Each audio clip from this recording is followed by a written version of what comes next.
ನಮಸ್ಕಾರ ಗೆಳೆಯರಿ, stock market Kannada ಚಾನಲ್ಗೆ ಸ್ವಾಗತ ಸುಸ್ವಾಗತ. ಗೆಳೆಯರಿ, ಈ ವಿಡಿಯೋದಲ್ಲಿ ಇವತ್ತಿನ ನಮ್ಮ ಮಾರ್ಕೆಟ್ ಪರ್ಫಾರ್ಮೆನ್ಸ್ನ ಜೊತೆಗೆ ಹಲವಾರು ಇಂಡಿವಿಜುವಲ್ ಸ್ಟಾಕ್ಗಳಿಗೆ ಸಂಬಂಧಪಟ್ಟಂಥ ಅಪ್ಡೇಟ್ಸ್ಗಳು ಬಂದಿದ್ದಾವೆ. ಆ ಎಲ್ಲ ಅಪ್ಡೇಟ್ಸ್ಗಳನ್ನು ತಿಳ್ಕೊಳ್ಳೋಣ. ಜೊತೆಗೆ ಮಾರ್ಕೆಟ್ ಯಾವ ರೀತಿ ರಿಯಾಕ್ಟ್ ಮಾಡಿದೆ ಈ ಅಪ್ಡೇಟ್ಸ್ಗಳಿಗೆ ಅನ್ನೋದನ್ನು ಕೂಡ ನಾವು ತಿಳ್ಕೊಳ್ಳೋಂಥ ಪ್ರಯತ್ನ ಮಾಡೋಣ. ಮೊದಲಿಗೆ ಡಿಸ್ಕ್ಲೇಮರ್ ಕೊಡ್ಲಿಕ್ಕೆ ಇಷ್ಟಪಡ್ತೀನಿ. ಇಲ್ಲಿ ಕವರ್ ಮಾಡ್ತಿರೋಂಥ ಯಾವುದೇ ಸ್ಟಾಕನ್ನು ಕೂಡ ರೆಕಮೆಂಡ್ ಮಾಡ್ತಿಲ್ಲ. ನೀವು ಫರ್ದರ್ ಸ್ಟಡಿ ಮಾಡಿ ಡಿಸಿಷನ್ ತಗೊಳ್ಬೋದು. ಆ್ಯಸ್ ಎ ಎಜುಕೇಷನಲ್ ಪರ್ಪಸ್ ನಾನು ಈ ವಿಡಿಯೋನ ನಿಮ್ಮ ಮುಂದೆ ತರ್ತಾ ಇದ್ದೀನಿ. ಗೆಳೆಯರೆ, ಇವತ್ತಿನ ನಮ್ಮ ಮಾರ್ಕೆಟ್ ಪರ್ಫಾರ್ಮೆನ್ಸ್ ನೋಡೋದಾದ್ರೆ ಸೆನ್ಸೆಕ್ಸ್ ಅಲ್ಲಿ ನೋಡಬಹುದು 66 ಪಾಯಿಂಟ್ಸ್ ಅಥವಾ 0.09% ಪಾಸಿಟಿವ್ ಪರ್ಫಾರ್ಮೆನ್ಸ್ ಕಂಡು ಬಂದಿದೆ. ಇವತ್ತು ಓವರ್ ಆಲ್ ಮಾರ್ಕೆಟ್ ಅಲ್ಲಿ ಸ್ವಲ್ಪ ವಾಲಟೈಲ್ ಪರ್ಫಾರ್ಮೆನ್ಸ್ ಕಂಡು ಬಂದು ಅಂತ ಹೇಳ್ಬೋದು. ಯಾಕಂದ್ರೆ ಮಾರ್ಕೆಟ್ಗೆ ಯಾವುದೇ ರೀತಿಯ ಟ್ರಿಗರ್ ಪಾಯಿಂಟ್ ಇರಲಿಲ್ಲ ಇವತ್ತು. ಅದು ನೆಗೆಟಿವ್ ಆಗಾದ್ರೂ ಆಗಲಿ ಅಥವಾ ಪಾಸಿಟಿವ್ ಆಗಾದ್ರೂ ಆಗಲಿ ಯಾವುದೇ ರೀತಿಯ ದೊಡ್ಡ ಮಟ್ಟದ ಟ್ರಿಗರ್ ಪಾಯಿಂಟ್ ಇರಲಿಲ್ಲ. ಹಾಗಾಗಿ ಸ್ವಲ್ಪ ರೇಂಜ್ ಬೌಂಡ್ ಆಗಿ ಟ್ರೇಡ್ ಆಯಿತು. ಇಲ್ಲ 100 ಪಾಯಿಂಟ್ಸ್ ಮೇಲೆ ಹೋಗೋದು, ಇಲ್ಲ 100 ಪಾಯಿಂಟ್ಸ್ ಕೆಳಗಡೆ ಬರೋದು. ಸೊ ಈ ರೀತಿ ಪರ್ಫಾರ್ಮೆನ್ಸ್ ಅನ್ನು ಕೊಟ್ಟು ಕೊನೆಯಲ್ಲಿ 66 ಪಾಯಿಂಟ್ಸ್ ಅಪ್ ಅಲ್ಲಿ ಕ್ಲೋಸಿಂಗ್ ಅನ್ನು ಕೊಟ್ಟಿದೆ. ಹಾಗೆ ನಾವು ನಿಫ್ಟಿ ಪರ್ಫಾರ್ಮೆನ್ಸ್ ಅನ್ನು ನೋಡಿದರೆ ಇಲ್ಲೂ ಕೂಡ ನೋಡಬಹುದು 27 ಪಾಯಿಂಟ್ಸ್ ಅಥವಾ 0.12%. ಇಲ್ಲೂ ಕೂಡ ವಾಲಟೈಲ್ ಪರ್ಫಾರ್ಮೆನ್ಸ್ ಇದೆ. ಸೇಮ್ ಅಗೇನ್ ಇಲ್ಲೂ ಕೂಡ 50 ಪಾಯಿಂಟ್ಸ್ ಮೇಲೆ ಹೋಗೋದು, ನಂತರ 50 ಪಾಯಿಂಟ್ಸ್ ಅಥವಾ ಡೌನ್ ಬರೋದು ಹೈಯಿಂದ. ಇದೇ ರೀತಿ ಪರ್ಫಾರ್ಮೆನ್ಸ್ ಇವತ್ತು ಓವರ್ ಆಲ್ ಕಂಡು ಬಂತು. ಹಾಗೆ ನಾವು ಬ್ರಾಡ್ ಮಾರ್ಕೆಟ್ ಇಂಡೈಸಸ್ ಗಳನ್ನ ನೋಡೋದಾದ್ರೆ ಮಿಡ್ ಕ್ಯಾಪ್ ಅಲ್ಲಿ ಇವತ್ತು 0.5% ಪಾಸಿಟಿವ್ ಪರ್ಫಾರ್ಮೆನ್ಸ್ ಕಂಡು ಬಂದಿದೆ. ಮಿಡ್ ಕ್ಯಾಪ್ 100 ಅಲ್ಲೂ ಕೂಡ ಪರವಾಗಿಲ್ಲ, ಒಳ್ಳೆ ಪರ್ಫಾರ್ಮೆನ್ಸ್ ಇದೆ. ಸ್ಮಾಲ್ ಕ್ಯಾಪ್ ಅಲ್ಲಿ ಇವತ್ತು 0.5% ಡೌನ್ ಫಾಲ್ ಇದೆ. Next mid cap 150 almost flat performance ಇದೆ. ಸ್ಮಾಲ್ ಕ್ಯಾಪ್ 50 ನಲ್ಲಿ ಸ್ವಲ್ಪ ಡೌನ್ ಫಾಲ್ ಇದೆ ಇವತ್ತು. ಹಾಗೆ ಸ್ಮಾಲ್ ಕ್ಯಾಪ್ 250 ಕೂಡ ಡೌನ್ ಆಯಿತು. ನಂತರ ಮೈಕ್ರೋ ಕ್ಯಾಪ್ ಅಲ್ಲಿ 1% ಡೌನ್ ಫಾಲ್ ಆಯಿತು. ಸ್ವಲ್ಪ ಮಿಡ್ ಕ್ಯಾಪ್ ಸ್ಮಾಲ್ ಕ್ಯಾಪ್ಗಳು ಇವತ್ತು ಅಂಡರ್ ಪರ್ಫಾರ್ಮ್ ಮಾಡಿದಾವೆ ಅಂತಾನೆ ಹೇಳ್ಬೋದು ಲಾರ್ಜ್ ಕ್ಯಾಪ್ಗಳಿಗೆ ಹೋಲಿಸಿದ್ರೆ. ನಂತರ ನಾವು ಸೆಕ್ಟೋರಲ್ ಇಂಡೈಸಸ್ ಗಳನ್ನು ನೋಡಿದರೆ ನಿಫ್ಟಿ ಬ್ಯಾಂಕ್ ಅಲ್ಲಿ ಇವತ್ತು ಒಳ್ಳೆ ಪರ್ಫಾರ್ಮೆನ್ಸ್ ಕಂಡು ಬಂದಿದೆ. ಆಟೋ ಇವತ್ತು ಡೌನ್ ಆಗಿದೆ 0.49%. ಫೈನಾನ್ಷಿಯಲ್ಸ್ ಚೆನ್ನಾಗಿ ಪರ್ಫಾರ್ಮ್ ಮಾಡಿದೆ. ನೆಕ್ಸ್ಟ್ FMCG ಇವತ್ತು ಡೌನ್ ಪರ್ಫಾರ್ಮೆನ್ಸ್ ಇದೆ. IT ಡೌನ್ ಇದೆ. ಮೀಡಿಯಾ ಕೂಡ ಡೌನ್, ಮೆಟಲ್ ಕೂಡ ಡೌನ್ ಇದೆ. ಫಾರ್ಮಾ ಇವತ್ತು ಪರವಾಗಿಲ್ಲ, ಒಳ್ಳೆ ಪರ್ಫಾರ್ಮೆನ್ಸ್ ಅನ್ನು ಕೊಟ್ಟಿದೆ. PSU ಬ್ಯಾಂಕ್ಗಳು ಕೂಡ ಚೆನ್ನಾಗಿ ಪರ್ಫಾರ್ಮ್ ಮಾಡಿದಾವೆ. ಪ್ರೈವೇಟ್ ಬ್ಯಾಂಕ್ಸ್ ಚೆನ್ನಾಗಿ ಪರ್ಫಾರ್ಮ್ ಮಾಡಿದಾವೆ. ರಿಯಾಲಿಟಿ ಸ್ವಲ್ಪ ಮಟ್ಟಿಗೆ ಪಾಸಿಟಿವ್ ಇದೆ. ಹೆಲ್ತ್ ಕೇರ್ ಡೌನ್ ಇದೆ. ಕನ್ಸ್ಯೂಮರ್ ಡ್ಯೂರಬಲ್ಸ್ ಕೂಡ ಡೌನ್ ಇದೆ. ಆಯಿಲ್ ಅಂಡ್ ಗ್ಯಾಸ್ ಅಲ್ಲಿ ತುಂಬಾ ಒಳ್ಳೆ ಪರ್ಫಾರ್ಮೆನ್ಸ್ ಕಂಡು ಬಂದಿದೆ. ಆಲ್ಮೋಸ್ಟ್ 2% ಹತ್ರ rally oil and gas sector ಅಲ್ಲಿ ಕಂಡು ಬಂದಿದೆ. ಸೊ ಓವರ್ ಆಲ್ ಇವತ್ತು ಸ್ವಲ್ಪ ಫ್ಲಾಟಿಶ್ ಪರ್ಫಾರ್ಮೆನ್ಸ್ ಎಲ್ಲ ಕಡೆ ಕೂಡ ಕಂಡು ಬಂದಿದೆ. ಕೆಲವು ಸೆಕ್ಟರ್ ಮಾತ್ರ ಚೆನ್ನಾಗಿ ಪರ್ಫಾರ್ಮ್ ಮಾಡಿದಾವೆ, ಕೆಲವು ಅಂಡರ್ ಪರ್ಫಾರ್ಮ್ ಮಾಡಿದಾವೆ. ಬಟ್ ಮೆಜಾರಿಟಿ ಫ್ಲಾಟಿಶ್ ಪರ್ಫಾರ್ಮೆನ್ಸ್ ಇವತ್ತು ಕಂಡು ಬಂದಿದೆ ಮಾರ್ಕೆಟ್ ಅಲ್ಲಿ. ನೆಕ್ಸ್ಟ್ ನಮ್ಮ ಮಾರ್ಕೆಟ್ಗೆ ಸಂಬಂಧಪಟ್ಟಂತೆ ಮೂಡೀಸ್ ಒಂದು ರಿಪೋರ್ಟ್ ಅನ್ನು ರಿಲೀಸ್ ಮಾಡಿದ್ದಾರೆ. ಅದರಲ್ಲಿ ಈ ವರ್ಷದ GDP ಗ್ರೋತ್ ಅನ್ನ 6.1 ಇಂದ 6.8% ಗೆ ಅಪ್ ಮಾಡಿದ್ದಾರೆ. ಸೊ ಮುಂಚೆ ಎಸ್ಟಿಮೇಷನ್ 6.1 ಇತ್ತು. ಈಗ ಕಳೆದ Q3 ಪರ್ಫಾರ್ಮೆನ್ಸ್ ಅನ್ನ ನೋಡಿದ್ಮೇಲೆ 6.8% ಗೆ ಅದನ್ನ ಜಾಸ್ತಿ ಕೂಡ ಮಾಡಿದ್ದಾರೆ ಮೂಡೀಸ್. ಇವರು ಅಪ್ಗ್ರೇಡ್ ಡೌನ್ಗ್ರೇಡ್ ಮಾಡ್ತಾನೆ ಇರ್ತಾರೆ. ಸ್ಟಿಲ್ ಕೆಲವು ಸಲ ಇಂಪ್ಯಾಕ್ಟ್ ಅನ್ನ ಮಾಡುತ್ತೆ ಅದು ಮಾರ್ಕೆಟ್ ಮೇಲೆ. ಈಗಾಗಲೇ ಮಾರ್ಕೆಟ್ ಮೊನ್ನೆ ಒಳ್ಳೆ ಪರ್ಫಾರ್ಮೆನ್ಸ್ ಅನ್ನ ಕೊಟ್ಟಿದ್ರಿಂದ ಇವತ್ತೇನು ದೊಡ್ಡ ಮಟ್ಟದ ರಿಯಾಕ್ಷನ್ ಕಂಡು ಬಂದಿಲ್ಲ. ನೆಕ್ಸ್ಟ್ ಇಂಡಿವಿಜುವಲ್ ಸ್ಟಾಕ್ ಗಳಿಗೆ ಬರೋದಾದ್ರೆ ಏಷ್ಯನ್ ಪೇಂಟ್ಸ್ ಬಗ್ಗೆ ಮಾರ್ನಿಂಗ್ ವಿಡಿಯೋದಲ್ಲಿ ಅಪ್ಡೇಟ್ ಅನ್ನ ಕೊಟ್ಟಿದೆ. ಮಧ್ಯಪ್ರದೇಶಲ್ಲಿ ವಾಟರ್ ಬೇಸ್ಡ್ ಪೇಂಟ್ಸ್ ಅನ್ನ ಮ್ಯಾನುಫ್ಯಾಕ್ಚರ್ ಮಾಡುವಂತ ಪ್ಲಾಂಟ್ ಅನ್ನ ಸ್ಥಾಪನೆ ಮಾಡುವಂತ ಪ್ಲಾನ್ ಮಾಡಿದೆ. ಅದಕ್ಕೆ 2,000 ಕೋಟಿ ಇನ್ವೆಸ್ಟ್ ಮಾಡ್ತಾ ಇದೆ ಅಂತ. ಇವತ್ತೇನು ಸ್ಟಾಕ್ ಅಲ್ಲಿ ಅಂತ ಪರ್ಫಾರ್ಮೆನ್ಸ್ ಕಂಡು ಬಂದಿಲ್ಲ. ಇದೇನು ಹೊಸ ನ್ಯೂಸ್ ಅಲ್ಲ, ಮೊನ್ನೆನೆ ಬಂದಿದ್ದಂತ ನ್ಯೂಸ್. ಸ್ಟಿಲ್ ನಿಮ್ಮ ರಡಾರ್ ಇಟ್ಕೊಳ್ಳಿ ಅಂತ ಹೇಳಿದೆ. ಬಟ್ ಸ್ಟಾಕ್ ಅಲ್ಲಿ ಏನಂತ ಪಾಸಿಟಿವ್ ಪರ್ಫಾರ್ಮೆನ್ಸ್ ಕಂಡು ಬಂದಿಲ್ಲ. Next Jio financial services BSE large cap index ಗೆ ಎಂಟರ್ ಆಗ್ತಿರೋ ಒಂದೇ ಒಂದು ಸ್ಟಾಕ್ ಅಂದ್ರೆ ಅದು ಜಿಯೋ ಫೈನಾನ್ಷಿಯಲ್ ಸರ್ವಿಸಸ್ ಅಂತ ನ್ಯೂಸ್ ಬಂದಿತ್ತು. ಸೊ ಸ್ಟಾಕ್ ಅಲ್ಲಿ ಏನಂತ ಪಾಸಿಟಿವ್ ರಿಯಾಕ್ಷನ್ ಇವತ್ತು ಕಂಡು ಬರಲಿಲ್ಲ. 1.5% ಡೌನ್ ಆಗಿದೆ ಇವತ್ತು. ನೆಕ್ಸ್ಟ್ SJVN ಗೆ ಸಂಬಂಧಪಟ್ಟಂತೆ ಕೂಡ ಒಂದು ಅಪ್ಡೇಟ್ ಅನ್ನು ಮಾರ್ನಿಂಗ್ ವಿಡಿಯೋದಲ್ಲಿ ಕೊಟ್ಟಿದೆ. ಕಂಪನಿ ಕೆಲವೊಂದು ಪವರ್ ಪರ್ಚೇಸ್ ಅಗ್ರಿಮೆಂಟ್ಸ್ ಅನ್ನ ಮಾಡ್ಕೊಂಡಿದೆ. ಆ ಕಾರಣಕ್ಕಾಗಿ ಸುದ್ದಿಯಲ್ಲಿರುತ್ತೆ, ಅಬ್ಸರ್ವ್ ಮಾಡಿ ಅಂತ. ಇವತ್ತು 1% ಪಾಸಿಟಿವ್ ಅಲ್ಲಿ ಕ್ಲೋಸಿಂಗ್ ಅನ್ನ ಕೊಟ್ಟಿದೆ. ನೆಕ್ಸ್ಟ್ ಟಾಟಾ ಇನ್ವೆಸ್ಟ್ಮೆಂಟ್ಸ್ ಕಂಪನಿಯನ್ನ ಎಕ್ಸ್ಚೇಂಜಸ್ ಕ್ಲಾರಿಫಿಕೇಶನ್ ಕೇಳಿದ್ವು. ಟಾಟಾ ಗ್ರೂಪ್ 2 ಸೆಮಿಕಂಡಕ್ಟರ್ ಪ್ಲಾಂಟ್ ಅನ್ನ ಸ್ಟಾರ್ಟ್ ಮಾಡ್ಲಿಕ್ಕೆ ಅಪ್ರೂವಲ್ ಸಿಕ್ಕಿದೆ ಅಂತ ನ್ಯೂಸ್ ಬರ್ತಾ ಇದೆ. ಇದಕ್ಕೆ ನೀವು ಏನ್ ಹೇಳ್ತೀರಿ ಅಂತ ಎಕ್ಸ್ಚೇಂಜಸ್ ಪ್ರಶ್ನೆ ಮಾಡಿದ್ವು. ಸೊ ಅದಕ್ಕೆ ಕಂಪನಿಯಿಂದ ರೆಸ್ಪಾನ್ಸ್ ನೆನ್ನೆ ಬಂದಿರಲಿಲ್ಲ, ಇವತ್ತು ಬಂದಿದೆ. ಫೈನಲಿ ಕಂಪನಿ ಡಿನೈ ಮಾಡಿದೆ ಆ ರಿಪೋರ್ಟ್ಸ್ ಅನ್ನ. ಅಂದ್ರೆ ನಾವು ಯಾವುದೇ ಡಿಸ್ಕಷನ್ ಮಾಡ್ತಾ ಇಲ್ಲ ಅದ್ರ ಬಗ್ಗೆ ನಮಗೆ ಯಾವುದೇ ರೀತಿಯ ಅಪ್ಡೇಟ್ಸ್ ಇಲ್ಲ ಅಂತ. ಸೊ ಆಕ್ಚುಲಿ ಇದು ಬಂದಿದ್ದಂತ ನ್ಯೂಸ್ ನಾನು ಕೂಡ ವಿಡಿಯೋದಲ್ಲಿ ಕವರ್ ಮಾಡಿ ತಿಳಿಸ್ಕೊಟ್ಟಿದ್ದೆ. ಆದ್ರೆ ಕಂಪನಿಗೆ ಅಫಿಷಿಯಲ್ ಕಮ್ಯುನಿಕೇಶನ್ ಆಗಿರೋದಿಲ್ಲ. ಅದಕ್ಕೆ ಸಮಯ ತಗೊಳುತ್ತೆ ಕೆಲವು ಸಲ. ಒಂದು ಅಫಿಷಿಯಲ್ ಕಮ್ಯುನಿಕೇಶನ್ ಬಂದ ಮೇಲೆ ಕಂಪನಿಗಳು ಡಾಕ್ಯುಮೆಂಟ್ ಅನ್ನ ಸಬ್ಮಿಟ್ ಮಾಡೋದು ಎಕ್ಸ್ಚೇಂಜಸ್ಗೆ. ಹಾಗಾಗಿ ಇಲ್ಲಿವರೆಗೂ ನಮಗೆ ಯಾವುದೇ ರೀತಿ ಅಫಿಷಿಯಲ್ ಕಮ್ಯುನಿಕೇಶನ್ ಬಂದಿಲ್ಲ ಅಂತಂದ್ರೆ ಹೇಗೆ ಎಕ್ಸ್ಚೇಂಜಸ್ಗೆ ಫೈಲಿಂಗ್ ಅಲ್ಲಿ ತಿಳಿಸಕ್ಕಾಗುತ್ತೆ. ಹಾಗಾಗಿ ತಿಳಿಸಿರೋದಿಲ್ಲ. ಕಂಪನಿ ಅದನ್ನೇ ಹೇಳಿದೆ, ಇದಕ್ಕೆ ಯಾವುದೇ ರೀತಿಯ ಆಧಾರ ಇಲ್ಲ ಅಂತ. ಯೂಶಲಿ ಹಿಂಗೆ ನ್ಯೂಸ್ ಬಂದ ಮೇಲೆ ನಂತರ ಒಂದಷ್ಟು ದಿನ ಆದ್ಮೇಲೆ ಅಫಿಷಿಯಲ್ ಕಮ್ಯುನಿಕೇಶನ್ ಗಳು ಬರ್ತವೆ. ಸೊ ಒನ್ಸ್ ಅಫಿಷಿಯಲ್ ಕಮ್ಯುನಿಕೇಶನ್ ಬಂದ್ರೆ ಆಗ ಕಂಪನಿನೇ ಫೈಲಿಂಗ್ ಅಲ್ಲಿ ತಿಳಿಸುತ್ತೆ. ಆಗ ನೋಡೋಣ. ಸ್ಟಿಲ್ ಸ್ಟಾಕ್ ಅಲ್ಲಿ ನೋಡಬಹುದು 5% ಅಪ್ಪರ್ ಸರ್ಕ್ಯೂಟ್ ಅಲ್ಲಿ ಕ್ಲೋಸಿಂಗ್ ಅನ್ನು ಕೊಟ್ಟಿದೆ ಇವತ್ತು. ಸೊ ಒಳ್ಳೆ ಪರ್ಫಾರ್ಮೆನ್ಸ್ ಕಂಟಿನ್ಯೂ ಆಗ್ತಾ ಇದೆ. ಆಲ್ಮೋಸ್ಟ್ ಭರ್ಜರಿ ಪರ್ಫಾರ್ಮೆನ್ಸ್ ಅಂತಾನೆ ಹೇಳ್ಬೋದು. ಒಂದು ವರ್ಷದಲ್ಲಿ ನೋಡಬಹುದು 300% ಗಿಂತ ಜಾಸ್ತಿ ರಿಟರ್ನ್ಸ್ ಅನ್ನ ಕೊಟ್ಟಿದೆ ಕಂಪನಿ. ನೆಕ್ಸ್ಟ್ ಸ್ವಾನ್ ಎನರ್ಜಿ ಇದ್ರ ಬಗ್ಗೆ ಕೂಡ ಒಂದು ಅಪ್ಡೇಟ್ ಅನ್ನ ಮಾರ್ನಿಂಗ್ ವಿಡಿಯೋದಲ್ಲಿ ಕೊಟ್ಟಿದೆ. ಕಂಪನಿಯ ಸಬ್ಸಿಡಿಯರಿ ಸಾಲವನ್ನ ಕ್ಲಿಯರ್ ಮಾಡಿದೆ ಅಂತ. ಸ್ಟಾಕ್ ಅಲ್ಲಿ ಏನಂತ ಪಾಸಿಟಿವ್ ಪರ್ಫಾರ್ಮೆನ್ಸ್ ಇವತ್ತು ಕಂಡು ಬಂದಿಲ್ಲ. ಹಾಗಂತ ಕಂಪನಿ ಸರಿ ಇಲ್ಲ ಅಂತ ಅಲ್ಲ. ಯೂಶುವಲಿ ಕೆಲವು ಸಲ ಸ್ಟಾಕ್ ರಿಯಾಕ್ಷನ್ ಮಾಡುತ್ತೆ ಮಾರ್ಕೆಟ್ ಅಲ್ಲಿ, ಕೆಲವು ಸಲ ಮಾಡೋದಿಲ್ಲ. ಇವತ್ತು ಮಾಡಿಲ್ಲ ಅಷ್ಟೇ. ಓಪನಿಂಗ್ ಚೆನ್ನಾಗಿತ್ತು, ಅದ ನಂತರ ಡೌನ್ ಆಯ್ತು. ಕೊನೆಯಲ್ಲಿ ಸ್ವಲ್ಪ ರಿಕವರಿ ಕೂಡ ಆಗಿದೆ. ನೆಕ್ಸ್ಟ್ ಟೊರೆಂಟ್ ಪವರ್ ನ ಬಗ್ಗೆ ಕೂಡ ಅಪ್ಡೇಟ್ ಅನ್ನು ಕೊಟ್ಟಿದೆ. 2700 ಕೋಟಿ ಪ್ರಾಜೆಕ್ಟ್ ಕಂಪನಿಗೆ ಸಿಕ್ಕಿದೆ ಅಂತ ನೀವು ಇಲ್ಲಿ ನೋಡಬಹುದು. ವಿಂಡ್ ಪವರ್ ಗೆ ಸಂಬಂಧಪಟ್ಟಂತ ಆರ್ಡರ್ ಇದು. ಸ್ಟಾಕ್ ಅಲ್ಲಿ ನಂತ ದೊಡ್ಡ ಮಟ್ಟದ ಪಾಸಿಟಿವ್ ಪರ್ಫಾರ್ಮೆನ್ಸ್ ಕಂಡು ಬಂದಿಲ್ಲ, ಬಟ್ ಸ್ಟಿಲ್ ಪಾಸಿಟಿವ್ ಇದೆ. ನೆಕ್ಸ್ಟ್ ಏಂಜಲ್ ಒನ್ ಅಲ್ಲಿ ಇವತ್ತು 1.5% ಪಾಸಿಟಿವ್ ಪರ್ಫಾರ್ಮೆನ್ಸ್ ಕಂಡು ಬಂದಿದೆ. ಇದಕ್ಕೆ ಕಾರಣ ಕಂಪನಿಯ ಮಂತ್ಲಿ ಡೇಟಾ ರಿಲೀಸ್ ಆಗಿದೆ.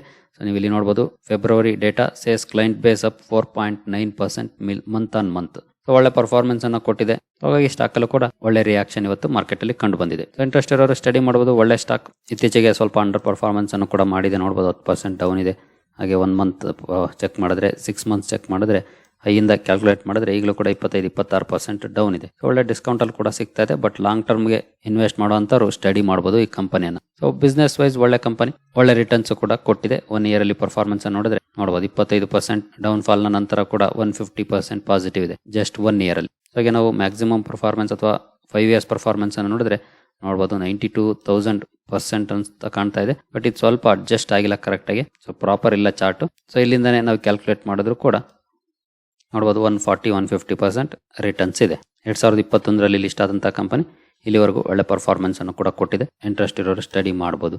ನೆಕ್ಸ್ಟ್ ಗೋದ್ರೇಜ್ ಪ್ರಾಪರ್ಟೀಸ್ ಇವತ್ತು 2% ಅಪ್ ಅಲ್ಲಿ ಸ್ಟಾಕ್ ಕ್ಲೋಸಿಂಗ್ ಅನ್ನು ಕೊಟ್ಟಿದೆ. ಕಂಪನಿಗೆ ಸಂಬಂಧಪಟ್ಟಂತ ಅಪ್ಡೇಟ್ ಅನ್ನು ನೋಡಬಹುದು. Godrej properties to build 62 acre township in Bengaluru with 5,000 crore. So ಈ ನ್ಯೂಸ್ ಬಂದಿತ್ತು. ಸ್ಟಾಕ್ ಅಲ್ಲಿ ಒಳ್ಳೆ ಪರ್ಫಾರ್ಮೆನ್ಸ್ ಕೂಡ ಕಂಡು ಬಂದಿದೆ. ಈ ನ್ಯೂಸ್ ನ ನಂತರ ನೋಡಬಹುದು 2% ಅಪ್ ಆಗಿದೆ. ಇಂಟ್ರೆಸ್ಟ್ ಇರೋರು ಸ್ಟಡಿ ಮಾಡಬಹುದು. ರಿಸ್ಕಿ ಸ್ಟಾಕ್ ಗಳಿವೆ, ಯಾಕಂದ್ರೆ ರಿಯಲ್ ಎಸ್ಟೇಟ್ ಕೆಲವು ವರ್ಷಗಳು ಚೆನ್ನಾಗಿ ಪರ್ಫಾರ್ಮ್ ಮಾಡ್ತವೆ, ಕೆಲವು ವರ್ಷಗಳು ಅಂಡರ್ ಪರ್ಫಾರ್ಮೆನ್ಸ್ ಅನ್ನ ಮಾಡುತ್ತೆ. ಬಟ್ ಲಾಸ್ಟ್ 2 ಇಯರ್ಸ್ ಇಂದ ತುಂಬಾ ಒಳ್ಳೆ ಪರ್ಫಾರ್ಮೆನ್ಸ್ ಅನ್ನ ಕೊಡ್ತಾ ಇದಾವೆ. ಹಾಗೆ 1 ಇಯರ್ ಪರ್ಫಾರ್ಮೆನ್ಸ್ ಅನ್ನ ನೀವು ಇಲ್ಲಿ ನೋಡಬಹುದು, ಡಬಲ್ ಆಗಿದೆ. ಕೆಲವು ಸಲ 5 ವರ್ಷ ಹೋಲ್ಡ್ ಮಾಡಿದ್ರು ಕೂಡ 100% ರಿಟರ್ನ್ ಸಿಗೋದಿಲ್ಲ ಈ ಸ್ಟಾಕ್ ಗಳಲ್ಲಿ. ಆ ರೀತಿ ಪರ್ಫಾರ್ಮೆನ್ಸ್ ಇರುತ್ತೆ. ನೀವು 5 ಇಯರ್ಸ್ ಪರ್ಫಾರ್ಮೆನ್ಸ್ ಅನ್ನು ನೋಡಬಹುದು. 2021ರಲ್ಲಿ ಯಾವ ರೀತಿ ಡೌನ್ ಆಗಿತ್ತು ಸ್ಟಾಕ್ ಗಳು ಅಂತ, 58% ಡೌನ್. ಅದ ನಂತರ ಮ್ಯಾಕ್ಸಿಮಮ್ ಪರ್ಫಾರ್ಮೆನ್ಸ್ ಕೂಡ ನೋಡಬಹುದು. ಸೊ ಅಲ್ಲೇ ಡೌನ್ ಕೂಡ ಆಗ್ತಾ ಇರುತ್ತೆ. ಮೇಜರ್ ಕರೆಕ್ಷನ್ ಗಳು ಸ್ಟಾಕ್ ಗಳಲ್ಲಿ ಬರ್ತಾ ಇರುತ್ತೆ. ಸೊ ಅದನ್ನೆಲ್ಲ ನೋಡಿ ಡಿಸಿಷನ್ ತಗೊಳ್ಬೇಕಾಗುತ್ತೆ. ಈಗಂತೂ ಚೆನ್ನಾಗಿ ಪರ್ಫಾರ್ಮ್ ಮಾಡ್ತಾ ಇದಾವೆ, ಹಾಗಾಗಿ ಎಲ್ರಿಗೂ ಇಷ್ಟ ಆಗುತ್ತೆ. ಬಟ್ ಅಂಡರ್ ಪರ್ಫಾರ್ಮ್ ಮಾಡುವಾಗ ಎಲ್ರಿಗೂ ಇಷ್ಟ ಆಗೋದಿಲ್ಲ. ಹಾಗಾಗಿ ಎಲ್ಲಾನು ಕೂಡ ತಿಳ್ಕೊಂಡೆ ಇನ್ವೆಸ್ಟ್ಮೆಂಟ್ ಡಿಸಿಷನ್ ಅನ್ನು ತಗೊಳ್ಬೇಕಾಗುತ್ತೆ. ನೆಕ್ಸ್ಟ್ PSP ಪ್ರಾಜೆಕ್ಟ್ಸ್ ಕಂಪನಿಗೆ ಸಂಬಂಧಪಟ್ಟಂತ ಅಪ್ಡೇಟ್ ಅನ್ನ ಮಾರ್ನಿಂಗ್ ವಿಡಿಯೋದಲ್ಲಿ ಕೊಟ್ಟಿದೆ. 386 ಕೋಟಿ ಆರ್ಡರ್ ಕಂಪನಿಗೆ ಸಿಕ್ಕಿದೆ ಅಂತ. ಬಟ್ ಸ್ಟಾಕ್ ಅಲ್ಲಿ ಏನಂತ ಪಾಸಿಟಿವ್ ಪರ್ಫಾರ್ಮೆನ್ಸ್ ಕಂಡು ಬಂದಿಲ್ಲ. 3% ಡೌನ್ ಅಲ್ಲೇ ಕ್ಲೋಸಿಂಗ್ ಅನ್ನ ಕೊಟ್ಟಿದೆ. ಓಪನಿಂಗ್ ಅಪ್ ಅಲ್ಲಿ ಇತ್ತು, ಅದರ ನಂತರ ಡೌನ್ ಆಯ್ತು. ನೆಕ್ಸ್ಟ್ ಬಯೋಕಾನ್ ಅಲ್ಲಿ ಆಲ್ಮೋಸ್ಟ್ ಫ್ಲಾಟಿಶ್ ಪರ್ಫಾರ್ಮೆನ್ಸ್ ಅಂತ ಹೇಳ್ಬೋದು. ಇದರಲ್ಲಿ ಪಾಸಿಟಿವ್ ಆಗಿ ಕ್ಲೋಸಿಂಗ್ ಅನ್ನು ಕೊಟ್ಟಿದೆ. ಕಂಪನಿಗೆ ಸಂಬಂಧಪಟ್ಟಂತ ಒಂದು ಅಪ್ಡೇಟ್ ಅನ್ನು ನೋಡಬಹುದು. Biocon gains after subsidiary secures ಎಸ್ಆಫಿಲಿ ಎಂಟ್ರಿ ಟು ಕೆನಡಿಯನ್ ಮಾರ್ಕೆಟ್. ಕೆನಡಾಕ್ಕೆ ಎಂಟರ್ ಆಗ್ಲಿಕ್ಕೆ ಪರ್ಮಿಷನ್ ಸಿಕ್ಕಿದೆ. ಜೊತೆಗೆ ಒಂದು ಕಾಪಿರೈಟ್ ಇನ್ಫ್ರಿಂಜ್ಮೆಂಟ್ ಕೇಸ್ ಬಗ್ಗೆ ಕೂಡ ಕಂಪನಿ ಡಿಸಿಷನ್ ತಗೊಂಡಿದೆ. ಆ ಕೇಸ್ ಅನ್ನ ಸೆಟಲ್ಮೆಂಟ್ ಮಾಡ್ಕೊಳ್ಳೋ ಅಗ್ರಿಮೆಂಟ್ ಅನ್ನು ಮಾಡ್ಕೊಂಡಿದೆ. ಹಾಗಾಗಿ ಅದು ಕೂಡ ಪಾಸಿಟಿವ್ ಇತ್ತು. ಓವರ್ ಆಲ್ ಫ್ಲಾಟಿಶ್ ಪರ್ಫಾರ್ಮೆನ್ಸ್ ಅನ್ನು ಕೊಟ್ಟಿದೆ. ಕೆಲವರು ಕೇಳ್ತಾ ಇರ್ತಾರೆ ಬಯೋಕಾನ್ ಇನ್ವೆಸ್ಟ್ಮೆಂಟ್ ಗೆ ಹೇಗಿದೆ ಅಂತ. ಸೊ ಸ್ಟಾಕ್ ಸ್ವಲ್ಪ ಅಂಡರ್ ಪರ್ಫಾರ್ಮ್ ಮಾಡಿದೆ. ಲಾಸ್ಟ್ 5 ಇಯರ್ಸ್ ಪರ್ಫಾರ್ಮೆನ್ಸ್ ಅನ್ನು ನೋಡಿದ್ರೆ ನೋಡಬಹುದು 9% ಡೌನ್ ಅಲ್ಲೇ ಇದೆ. ಇತ್ತೀಚೆಗೆ ಸ್ವಲ್ಪ ರಿಕವರಿಯನ್ನು ಮಾಡಿದೆ. ಬಟ್ ಅಂತ ಗ್ರೇಟ್ ಪರ್ಫಾರ್ಮೆನ್ಸ್ ಅನ್ನು ಕೊಟ್ಟಿಲ್ಲ. ಇನ್ ಕೇಸ್ ಮ್ಯಾಕ್ಸಿಮಮ್ ಪರ್ಫಾರ್ಮೆನ್ಸ್ ಅನ್ನು ನೋಡಿದ್ರೆ ನೀವು 2020ವರೆಗೂ ಚೆನ್ನಾಗಿ ಪರ್ಫಾರ್ಮೆನ್ಸ್ ಇತ್ತು. ಅದರ ನಂತರ ಕಂಟಿನ್ಯೂಸ್ ಡೌನ್ ಆಗಿದೆ. ಹಾಗಾಗಿ ಸ್ವಲ್ಪ ರಿಸ್ಕಿ ಅಂತಾನೆ ಹೇಳ್ಬೋದು. ಹಿಂದೆ ಕೂಡ ಕರೆಕ್ಷನ್ಗಳು ಕಾಮನ್ ಆಗಿದೆ ಈ ಸ್ಟಾಕ್ ಗಳಲ್ಲಿ. ನೋಡಬಹುದು 40-50% ಆರಾಮಾಗಿ ಸ್ಟಾಕ್ ಡೌನ್ ಆಗಿದೆ. 18ರಿಂದ ನೋಡಿ 20ವರೆಗೂ ಕೂಡ ಡೌನ್ ಆಗಿತ್ತು. ನೋಡಬಹುದು 19ವರೆಗೂ. ಅದರ ನಂತರ ಕಮ್ ಬ್ಯಾಕ್ ಕೂಡ ಮಾಡ್ತು. 21ರಲ್ಲಿ ಎಲ್ಲ ಸ್ಟಾಕ್ಗಳು ಮೇಲೆ ಹೋಗುವಾಗ ಇದು ಕೆಳಗಡೆ ಹೋಗಕ್ಕೆ ಶುರು ಮಾಡ್ತು.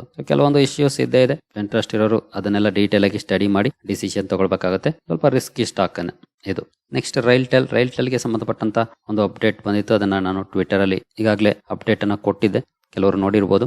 ಕಂಪನಿಗೆ 87 ಕೋಟಿ ಆರ್ಡರ್ ಸಿಕ್ಕಿದೆ ಒಡಿಶಾದ ಟ್ರಾನ್ಸ್ಪೋರ್ಟ್ ಕಾರ್ಪೊರೇಷನ್ ಇಂದ. ಸ್ಟಿಲ್ ಸ್ಟಾಕ್ ಅಲ್ಲಿ ಏನಂತ ಒಳ್ಳೆ ಪರ್ಫಾರ್ಮೆನ್ಸ್ ಕಂಡು ಬಂದಿಲ್ಲ. 4% ಡೌನ್ ಅಲ್ಲೇ ಸ್ಟಾಕ್ ಕ್ಲೋಸಿಂಗ್ ಅನ್ನ ಕೊಟ್ಟಿದೆ. ನೆಕ್ಸ್ಟ್ ಸ್ಟಾಕ್ ಬರೋದಾದ್ರೆ ಸೋಲಾ ವೈನ್ಯಾರ್ಡ್ಸ್ ಇವತ್ತು 1% ಅಪ್ ಅಲ್ಲಿ ಕ್ಲೋಸಿಂಗ್ ಅನ್ನು ಕೊಟ್ಟಿದೆ ಸ್ಟಾಕ್. ಕಂಪನಿ ನಾಸಿಕ್ ಏರ್ಪೋರ್ಟ್ ಅಲ್ಲಿ tasting room and bottle shop ತೆರಲಿಕ್ಕೆ ಅಗ್ರಿಮೆಂಟ್ ಅನ್ನು ಮಾಡ್ಕೊಂಡಿದೆ. ಸೊ ನ್ಯೂಸ್ ಬಂದಿತ್ತು. ಸ್ಟಾಕ್ ಅಲ್ಲಿ 1% ಪಾಸಿಟಿವ್ ಪರ್ಫಾರ್ಮೆನ್ಸ್ ಕೂಡ ಕಂಡು ಬಂದಿದೆ.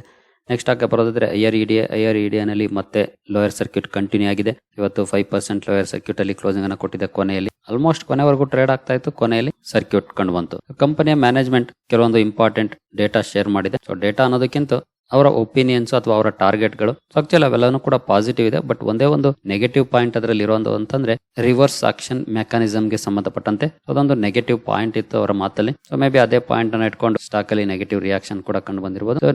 ರಿವರ್ಸ್ ಆಕ್ಷನ್ ಮೆಕಾನಿಸಮ್ ಅಂತಂದ್ರೆ ನಾವಿಲ್ಲೇ ನೋಡಬಹುದು, energy generators make offers as to the price for which they can provide renewable energy generation. ಅಂದ್ರೆ ಯಾರು ಜನರೇಟ್ ಮಾಡ್ತಾರೋ ಅವರೇ ಇಷ್ಟು ಪ್ರೈಸ್ ಅಂತ ಆಫರ್ ಮಾಡುವಂತದ್ದು. ಹಾಗೆ ಇನ್ನ ಉಳಿದಂತೆ ಬಿಡ್ಡಿಂಗ್ ಪ್ರೊಸೀಜರ್ಸ್ ಯಾರು ಲೋಯೆಸ್ಟ್ ಬಿಡ್ಡಿಂಗ್ ಮಾಡ್ತಾರೋ ಅಂತರಿಗೆ ಸಿಗುತ್ತವೆ. ಈ ರೀತಿಯದ್ದಷ್ಟೇ, ಅದು ನೆಗೆಟಿವ್ ಇಂಪ್ಯಾಕ್ಟ್ ಅನ್ನ ಮಾಡಬಹುದು ಅಂತ ಹೇಳ್ತಿದ್ರೆ, ಬಟ್ ಅದು ಎಷ್ಟು ಮಟ್ಟಿಗೆ ಅನ್ನೋದನ್ನ ನಾವು ಕಾದ್ ನೋಡ್ಬೇಕಾಗಿದೆ. ಹಾಗೆ ಇವೆಲ್ಲಾನು ಕೂಡ ಬರ್ತಾ ಇರುತ್ತೆ ಒಂದು ಜರ್ನಿ, ಇವೆಲ್ಲಾನು ಕೂಡ ಕಾಮನ್ ಆಗಿರುತ್ತೆ. ನಾವು ಹೇಗೆ ರೋಡ್ ಫ್ಲಾಟ್ ಆಗಿರೋದಿಲ್ವೋ ಅದೇ ರೀತಿ ಸ್ಟಾಕ್ ಮಾರ್ಕೆಟ್ ಜರ್ನಿ ಕೂಡ ಫ್ಲಾಟ್ ಆಗಿ ಏನಿರೋದಿಲ್ಲ, ಅಪ್ಸ್ ಅಂಡ್ ಡೌನ್ಸ್ ಕಾಮನ್ ಆಗಿರುತ್ತೆ. ಇವಕ್ಕೆಲ್ಲ ನಾವು ತಲೆ ಕೆಡಿಸ್ಕೊಳ್ಳದೆ ಮುಂದುವರಿಬೇಕಾಗುತ್ತೆ as a long term investors. Next ಆಗಿ ಬರೋದಾದ್ರೆ ಐಆರ್ಸಿಟಿಸಿ ನಲ್ಲಿ ಇವತ್ತು 0.4% ಪಾಸಿಟಿವ್ ಪರ್ಫಾರ್ಮೆನ್ಸ್ ಕಂಡು ಬಂದಿದೆ. ಕಂಪನಿ ಸ್ವಿಗ್ಗಿ ಜೊತೆ ಒಪ್ಪಂದವನ್ನ ಮಾಡ್ಕೊಳ್ಳೋದ್ರ ಬಗ್ಗೆ ಅನೌನ್ಸ್ಮೆಂಟ್ ಅನ್ನ ಮಾಡಿದೆ. ಸೊ ನಾಳೆ ಈ ಒಪ್ಪಂದಕ್ಕೆ ಸಹಿ ಆಗುತ್ತೆ ಅಂತ ಹೇಳ್ತಿದ್ದಾರೆ. ಸೊ ನೋಡೋಣ ನಾಳೆ ಯಾವ ರೀತಿ ರಿಯಾಕ್ಷನ್ ಸ್ಟಾಕ್ ಅಲ್ಲಿ ಇರುತ್ತೆ ಅಂತ. ನೆಕ್ಸ್ಟ್ ಪಾಂಡಿ ಆಕ್ಸೈಡ್ಸ್ ಅಂಡ್ ಕೆಮಿಕಲ್ಸ್, ಕೆಲವರು ಕಮೆಂಟ್ ಸೆಕ್ಷನ್ ಅಲ್ಲಿ ಇದ್ರ ಬಗ್ಗೆ ಪ್ರಶ್ನೆ ಮಾಡ್ತಾ ಇದ್ರಿ, ಹಾಗಾಗಿ ಕವರ್ ಮಾಡಿದ್ದೀನಿ. ಕಂಪನಿ ಗುಜರಾತ್ ಅಲ್ಲಿ 122 ಎಕರೆ ಲ್ಯಾಂಡ್ ಅಕ್ವಿಸಿಷನ್ ಮಾಡಿದೆ. ಕಂಪನಿಯ ಮ್ಯಾನುಫ್ಯಾಕ್ಚರಿಂಗ್ ಫೆಸಿಲಿಟಿ ಎಕ್ಸ್ಟೆಂಡ್ ಮಾಡ್ಲಿಕ್ಕೆ. ಒಂದು ನ್ಯೂಸ್ ಇತ್ತು ಸ್ಟಾಕ್ ಅಲ್ಲಿ, ಅಂತ ಪಾಸಿಟಿವ್ ಪರ್ಫಾರ್ಮೆನ್ಸ್ ಕಂಡು ಬಂದಿಲ್ಲ, ಸ್ಟಿಲ್ ಸ್ವಲ್ಪ ಪಾಸಿಟಿವ್ ಅಲ್ಲಿ ಕ್ಲೋಸಿಂಗ್ ಅನ್ನ ಕೊಟ್ಟಿದೆ. ಹಾಗೆ ನೆಕ್ಸ್ಟ್ ಸ್ಟಾಕ್ ಬರೋದಾದ್ರೆ ಸೋಲಾರ್ ಇಂಡಸ್ಟ್ರೀಸ್, ಇವತ್ತು ಒಳ್ಳೆ ಪರ್ಫಾರ್ಮೆನ್ಸ್ ಸೋಲಾರ್ ಇಂಡಸ್ಟ್ರೀಸ್ ಸ್ಟಾಕ್ ಅಲ್ಲಿ ಕಂಡು ಬಂದಿದೆ. ಮೋರ್ ದನ್ 6% ರ್ಯಾಲಿ ಸ್ಟಾಕ್ ಅಲ್ಲಿ ಕಂಡು ಬಂದಿದೆ. ಕಂಪನಿಗೆ ಸಂಬಂಧಪಟ್ಟಂತ ನ್ಯೂಸ್ ಏನ್ ನನಗೆ ಸಿಗ್ಲಿಲ್ಲ, ಸ್ಟಿಲ್ ಸ್ಟಾಕ್ ಅಲ್ಲಿ ಒಳ್ಳೆ ಪರ್ಫಾರ್ಮೆನ್ಸ್ ಕಂಡು ಬಂದಿದೆ. ನೆಕ್ಸ್ಟ್ ಸ್ಟಾಕ್ ಕೆಇಐ ಇಂಡಸ್ಟ್ರೀಸ್, ಇಲ್ಲೂ ಕೂಡ ಆಲ್ಮೋಸ್ಟ್ 6% ಪಾಸಿಟಿವ್ ಪರ್ಫಾರ್ಮೆನ್ಸ್ ಕಂಡು ಬಂದಿದೆ. ಇಂಟ್ರೆಸ್ಟ್ ಇರೋರು ಈ ಕಂಪನಿಯನ್ನು ಕೂಡ ಸ್ಟಡಿ ಮಾಡಬಹುದು. ಒಂದು interesting company, cables and wires ಅಲ್ಲಿ ಕೆಲಸ ಮಾಡುವಂತಹ ಕಂಪನಿ, ಪಾಲಿಕ್ಯಾಪ್ ತರನೇ. ಇಂಟ್ರೆಸ್ಟ್ ಇರೋರು ಸ್ಟಡಿ ಮಾಡಬಹುದು. ಹಾಗೆ ಪಾಲಿಕ್ಯಾಪ್ ಬಗ್ಗೆ ಕೂಡ ಸಾಕಷ್ಟು ಪ್ರಶ್ನೆಗಳು ಬರ್ತಾ ಇರ್ತವೆ. ಕಂಪನಿಯ ಕೇಸ್ ಬಗ್ಗೆ ಏನಾಯ್ತು ಇನ್ಕಮ್ ಟ್ಯಾಕ್ಸ್ ಡಿಪಾರ್ಟ್ಮೆಂಟ್ ಇದು ಅಂತ. ಸೊ ಇಲ್ಲಿವರೆಗೂ ಯಾವುದೇ ರೀತಿಯ ಅಫಿಷಿಯಲ್ ಅನೌನ್ಸ್ಮೆಂಟ್ ಗಳು ಬಂದಿಲ್ಲ. ಸೊ ಯೂಶುವಲಿ ಅಫಿಷಿಯಲ್ ಅನೌನ್ಸ್ಮೆಂಟ್ ತುಂಬಾ ದಿನ ಬಂದಿಲ್ಲ ಅಂತಂದ್ರೆ ಅದರ ಎಫೆಕ್ಟ್ ಕಡಿಮೆ ಆಗ್ತಾ ಹೋಗುತ್ತೆ. ಸೊ ಇಲ್ಲಿವರೆಗೂ ಅಂತೂ ಬಂದಿಲ್ಲ, ಬಟ್ ಗೊತ್ತಿಲ್ಲ ಮುಂದಿನ ದಿನಗಳಲ್ಲಿ ಏನಾದ್ರು ಬಂದ್ರೆ ಸಡನ್ ಆಗಿ. ಸೊ ಯೂಶುವಲಿ ತುಂಬಾ ದಿನ ಎಳಿತು ಅಂತಂದ್ರೆ ಅದು ಈಸಿಯಾಗಿ ಸಾರ್ಟ್ ಔಟ್ ಆಗುವಂತ ಸಾಧ್ಯತೆಗಳು ಕೂಡ ಇರುತ್ತೆ. ಬಟ್ ಇಲ್ಲಿವರೆಗೂ ಅಂತೂ ಬಂದಿಲ್ಲ. ಬಟ್ ಇವೆಲ್ಲ ಚಾನ್ಸಸ್ ಅಷ್ಟೇ. ಸೊ 100% ಹಿಂಗೆ ಆಗುತ್ತೆ ಅಂತ ಖಂಡಿತ ಹೇಳಲಿಕ್ಕೆ ಆಗೋದಿಲ್ಲ, ಚಾನ್ಸಸ್. ಇಂಟ್ರೆಸ್ಟ್ ಇರೋರು ಸ್ಟಡಿ ಮಾಡಬಹುದು. ಬಿಸ್ನೆಸ್ ವೈಸ್ ಖಂಡಿತ ಕಂಪನಿಯಲ್ಲಿ ಯಾವುದೇ ರೀತಿಯ ಸಮಸ್ಯೆ ಇಲ್ಲ. ಕೆಲವು ಅಲಿಗೇಷನ್ಸ್ ಕಂಪನಿಯಲ್ಲಿ ಸ್ವಲ್ಪ ಅಂಡರ್ ಪರ್ಫಾರ್ಮೆನ್ಸ್ ಬರ್ಲಿಕ್ಕೆ ಕಾರಣ ಅದು. ಬಟ್ ಅದು ಎಷ್ಟು ಮಟ್ಟಿಗೆ ಲಾಂಗ್ ಟರ್ಮ್ ಅಲ್ಲಿ ಇಂಪ್ಯಾಕ್ಟ್ ಮಾಡುತ್ತೆ ಅನ್ನೋದನ್ನ ಈಗಲೇ ಅಂತೂ ಹೇಳಲಿಕ್ಕೆ ಆಗೋದಿಲ್ಲ. ನೀವು ಇಲ್ಲಿ ನೋಡಬಹುದು ಯಾವ ರೀತಿ ಅಂಡರ್ ಪರ್ಫಾರ್ಮೆನ್ಸ್ ಹೋಗಿತ್ತು ಅಂತ. ಈಗ ಸ್ವಲ್ಪ ರಿಕವರಿ ಕೂಡ ಆಗಿದೆ. ಸರಿ ಗೆಳೆಯರಿ, ಈ ಎಲ್ಲ ಅಪ್ಡೇಟ್ಸ್ ನಿಮಗೆ ಇಷ್ಟ ಆಗಿದೆ ಅಂದ್ಕೊಳ್ತೀನಿ. ಮುಂದಿನ ವಿಡಿಯೋದಲ್ಲಿ ಸಿಗೋಣ. ಅಲ್ಲಿವರೆಗೂ ಜೈ ಹಿಂದ್, ಜೈ ಕರ್ನಾಟಕ.